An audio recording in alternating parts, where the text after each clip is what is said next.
우리 다 같이 회개 기도하심으로 예배를 시작하겠습니다.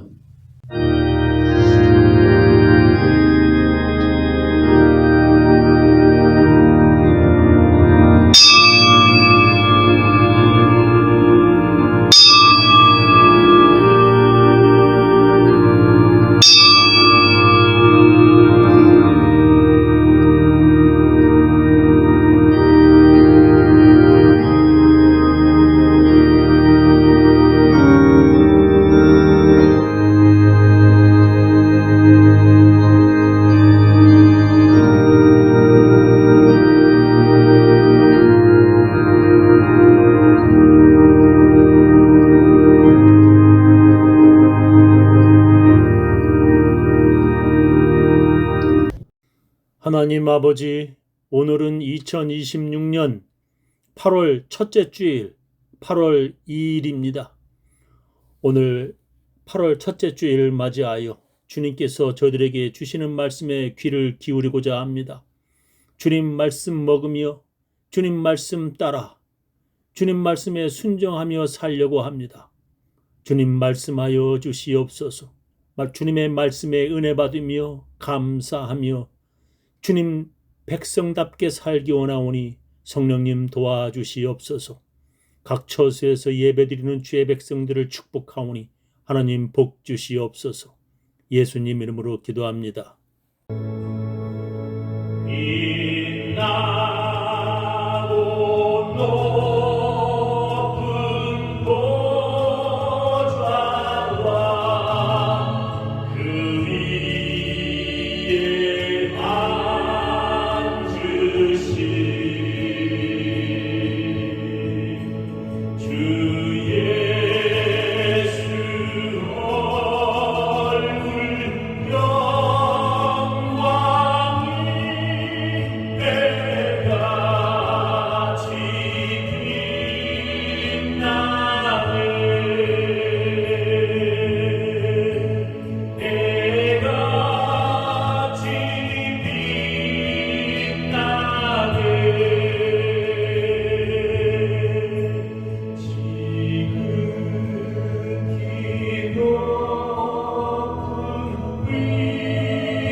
하늘에 계신 우리 아버지여, 이름이 거룩히 여김을 받으시오며 나라의 임하옵시며 뜻이 하늘에서 이루어진 것 같이 땅에서도 이루어지이다. 오늘날 우리에게 일용할 양식을 주옵시고 우리가 우리에게 죄 지은 자를 사하여 준 것 같이 우리 죄를 사하여 주옵시고 우리를 시험에 들게 하지 마옵시고 다만 악에서 구하옵소서. 대개 나라와 권세와 영광이 아버지께 영원히 있사옵나이다. 아멘. 전능하사 천지를 만드신 하나님 아버지를 내가 믿사오며 그 외아들 우리 주 예수 그리스도를 믿사오니 이는 성령으로 잉태하사 동정녀 마리아에게 나시고 본디오 빌라도에게 고난을 받으사 십자가에 못 박혀 죽으시고 장사한 지 사흘 만에 죽은 자 가운데서 다시 살아나시며 하늘에 오르사 전능하신 하나님 우편에 앉아 계시다가 저리로서 산 자와 죽은 자를 심판하러 오시리라. 성령을 믿사오며 거룩한 공회와 성도가 서로 교통하는 것과 죄를 사하여 주시는 것과 몸이 다시 사는 것과 영원히 사는 것을 믿사옵나이다. 오늘 하나님 말씀은 마가복음 9장 2절부터 8절 말씀 되겠습니다. 엿새 후에 예수께서 베드로와 야고보와 요한을 데리시고 따로 높은 산에 올라가셨더니 저희 앞에서 변형되사 그 옷이 광채가 나며 세상에서 빨래하는 자가 그렇게 희게 할 수 없을 만큼 심히 희어졌더라. 이에 엘리야가 모세와 함께 저희에게 나타나 예수로 더불어 말씀하거늘 베드로가 예수께 고하되 랍비여 우리가 여기 있는 것이 좋사오니 우리가 초막 셋을 짓되 하나는 주를 위하여 하나는 모세를 위하여 하나는 엘리야를 위하여 하사이다 하니 이는 저희가 심히 무서워하므로 저가 무슨 말을 하는지 알지 못함이더라. 마침 구름이 와서 저희를 덮으며 구름 속에서 소리가 나되 이는 내 사랑하는 아들이니 너희는 저의 말을 들으라 하는지라. 문득 둘러보니 아무도 보이지 아니하고 오직 예수와 자기들 뿐이었더라. 어느 날 차를 운전하고 가는데 다른 차들이 모두 도로 옆으로 멈추었습니다. 모든 차들이 그렇게 하니까 저도 그 차들을 따라 도로 옆에 세우고 무슨 일인지 살펴보았습니다. 그랬더니 반대편에서 장례식 행렬의 차들이 길게 줄지어 오는 것이었습니다. 바로 그 장례식 차들을 위해 다른 모든 차들이 길 옆으로 비켜서 그들이 다 지나가도록 양보해 주는 것이었습니다. 그리고 그들은 그렇게 가던 길을 멈추고 돌아가신 분에게 마지막 인사를 하는 것이었습니다. 바쁜 사람들이 많은 미국 도시에서는 그런 일이 없습니다. 저도 제 차를 세우고 그 돌아가신 분의 마지막 길에 경의를 표하는 데 참여를 했습니다. 그렇게 차를 세우고 길게 따라오는 장례식 행렬의 차들을 보면서 저는 이미 돌아가신 제 부모님 생각이 났습니다. 나중에 저도 죽으면 돌아가신 제 부모님이 계신 저 천국에서 다시 만날 것입니다. 그런데 여러분, 우리가 죽어서 만날 사람을 지금 여러분이 살아있을 때에 만난다면 어떻겠습니까? 아마 모두 귀신이라고 다들 놀라고 무서워할 것입니다. 오늘 성경 본문에 바로 그런 일이 벌어진 것입니다. 이미 오래전에 죽었던 모세와 엘리야를 예수님의 제자인 베드로와 야고보 그리고 요한이 지금 보게 된 것입니다. 그들은 예수님을 따라 높은 산에 올라갔는데 거기에서 예수님이 모세와 엘리야를 만나는 것을 그들은 보게 된 것입니다.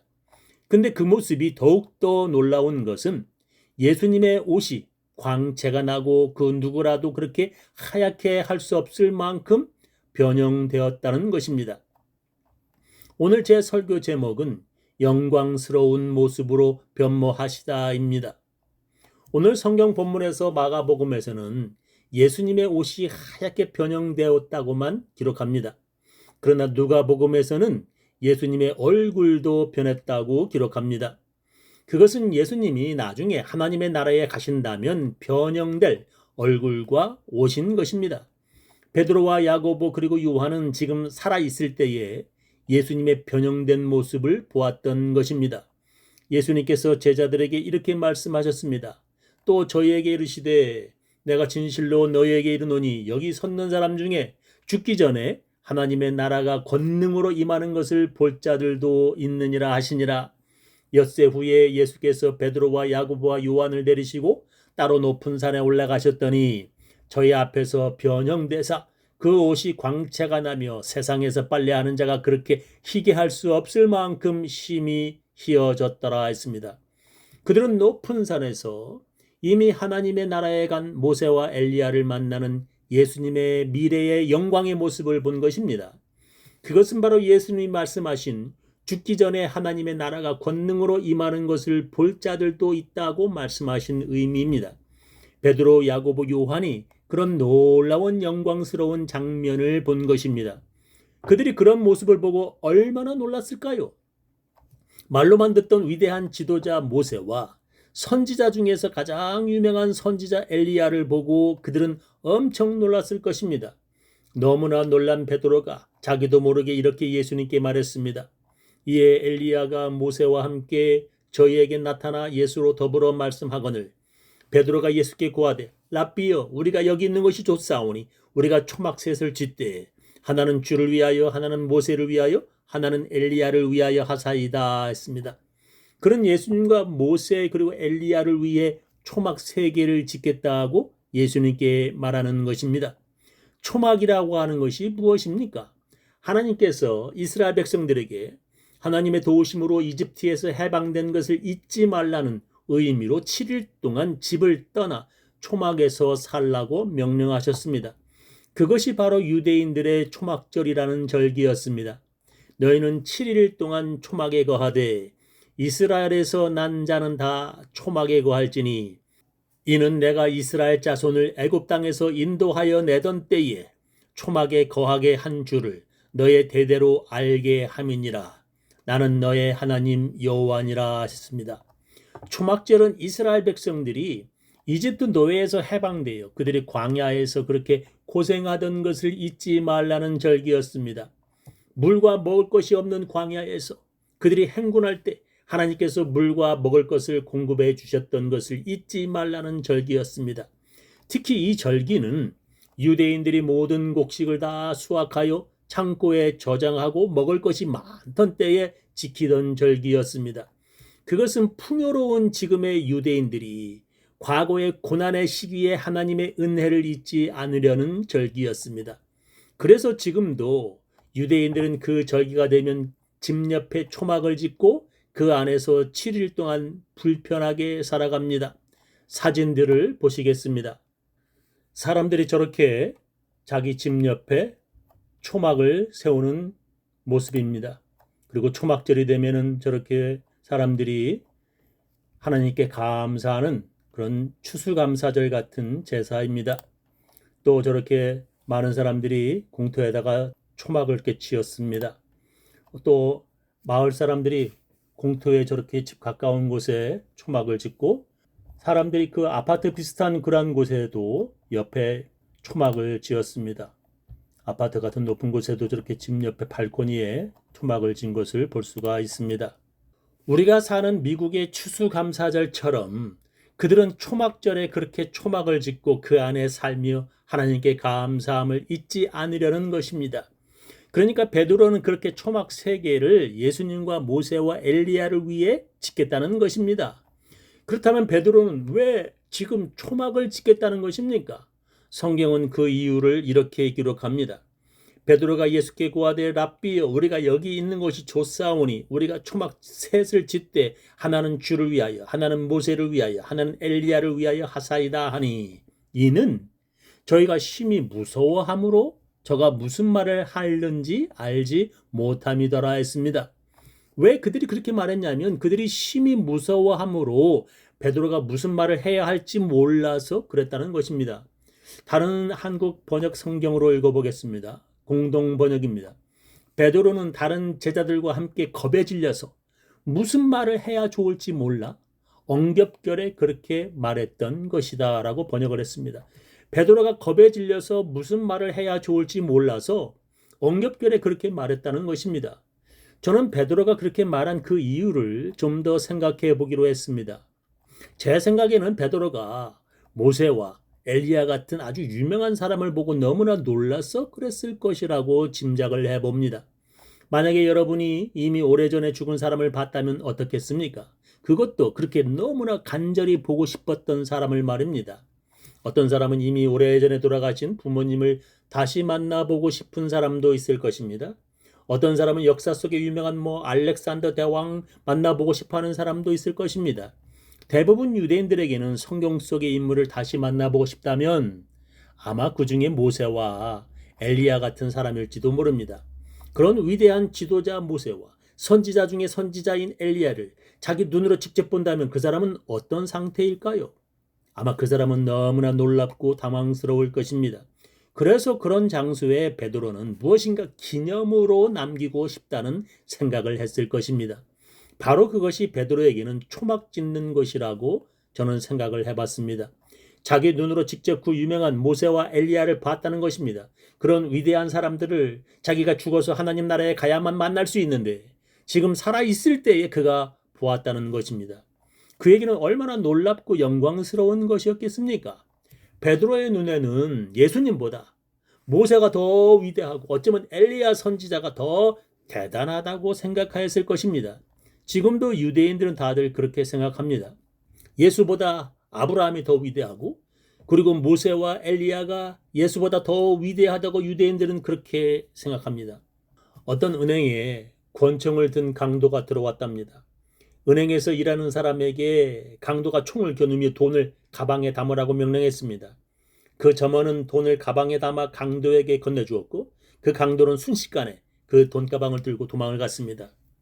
그리고 경찰이 와서 그 점원에게 그 강도가 어떻게 생겼는지 키가 얼마나 큰지 키와 옷 색깔들을 물었습니다.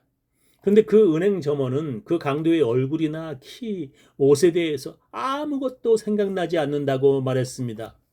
그 점원이 기억나는 것은 오직 그 권총이었고 초반에 나오는 그 권총 구멍만 생각난다고 경찰에게 말했답니다. 이런 것을 무기 중심 효과라고 부릅니다. 사람들은 자기가 제일 관심 있는 것에만 집중하고 관심을 가진다고 합니다. 그 사람이 제일 관심 있는 것에 집중하면 다른 것들은 아무 기억도 나지 않는다는 것입니다. 유대인들에게는 예수에게는 관심이 없고 오직 모세와 엘리야에게 집중한 것입니다. 베드로도 예수님이야 지금 자기들과 함께 계시니까 큰 영광이라고 생각은 안 할 것입니다. 그런데 살아서는 만나볼 수 없는 모세와 엘리야를 만난 것이 지금 자기들 옆에 계신 예수님보다 더 큰 영광이라고 생각하였을 것입니다. 모든 유대인들은 예수 만나는 것보다 모세 만나보는 것이 더 큰 영광이라고 생각할 것입니다. 그래서 유대인들이 예수의 얼굴이 변형된 오늘 성경 본문의 이런 일도 이미 구약에서 모세에게 있었던 일이라고 말합니다.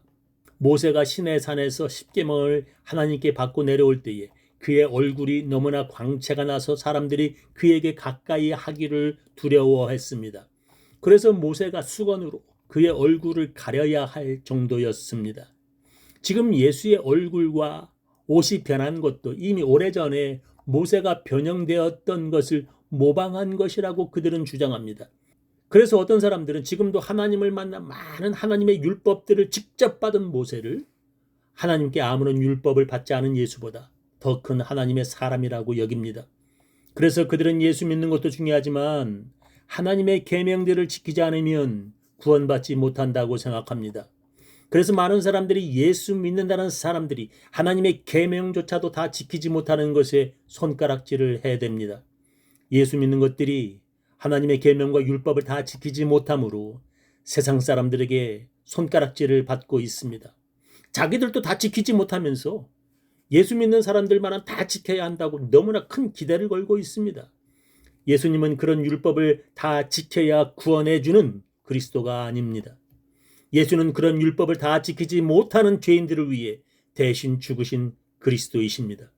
그런데도 유대인들과 세상 사람들은 그렇게 예수와 다른 생각을 가지고 있습니다. 유대인들은 모세를 예수보다 더 큰 하나님의 종으로 여깁니다. 베드로는 그런 위대한 지도자 모세와 엘리야를 만난 것이 더없이 큰 영광이었습니다. 그래서 그는 그 기념으로 그 장소에 초막을 지으려는 것입니다. 그러나 예수님은 그런 모세와 엘리야와 비교할 수 없을 정도로 더 위대하신 하나님의 아들입니다. 그래서 그런 어리석은 제자를 위해 하늘에서 직접 하나님께서 말씀을 하십니다. 마침 구름이 와서 저희를 덮으며 구름 속에서 소리가 나되 이는 내 사랑하는 아들이니 너희는 저의 말을 들으라 하는지라. 문득 둘러보니 아무도 보이지 아니하고 오직 예수와 자기들 뿐이었더라 했습니다. 예수는 내 사랑하는 아들이니 너희는 저의 말을 들으라고 하늘의 구름 속에서 소리가 들렸다는 것입니다. 예수의 말을 들으라 하는 것은 무슨 뜻입니까? 그것은 내 사랑하는 아들 예수가 너의 모든 죄를 대신하여 죽는 그리스도니 이제 오직 예수를 믿고 구원받으라는 하나님의 말씀입니다. 그렇습니다. 우리는 모세의 율법으로 구원받는 것이 아닙니다. 우리는 오직 예수를 믿음으로 구원받는 것입니다. 예수님 외에 다른 그 무엇을 믿고 또 행함으로 구원받는 것이 아닙니다. 오직 예수가 모든 죄인들을 위해 죽으심으로 우리가 구원받는 것을 믿어야 합니다. 저는 우리 교인들 모두 그 믿음 흔들리지 않으시기를 예수님의 이름으로 축원합니다.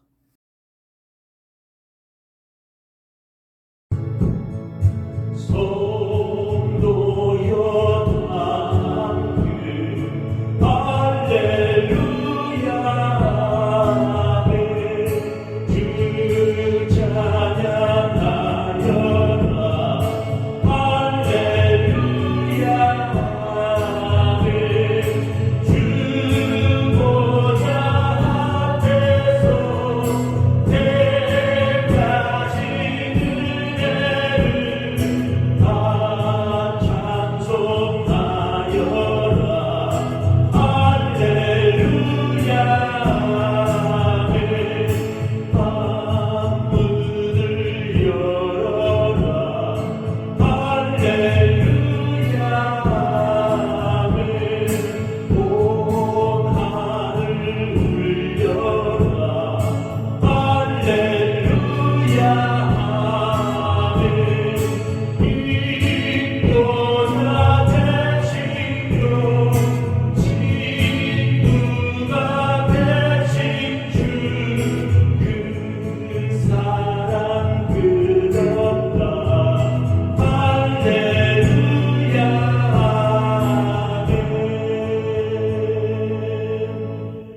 지금은 주 예수 그리스도의 놀라운 은혜와 하나님의 크고 크신 사랑과 성령님의 감화 감동하심이 다른 것보다도 오직 예수님만을 그리스도로 믿는 그 믿음으로 살겠다 작정하고 결심하는 모든 사람들 그 가정, 그 자녀, 그 사업체 위에 지금부터 영원히 함께 하옵시기를 간절히 축원하옵나이다.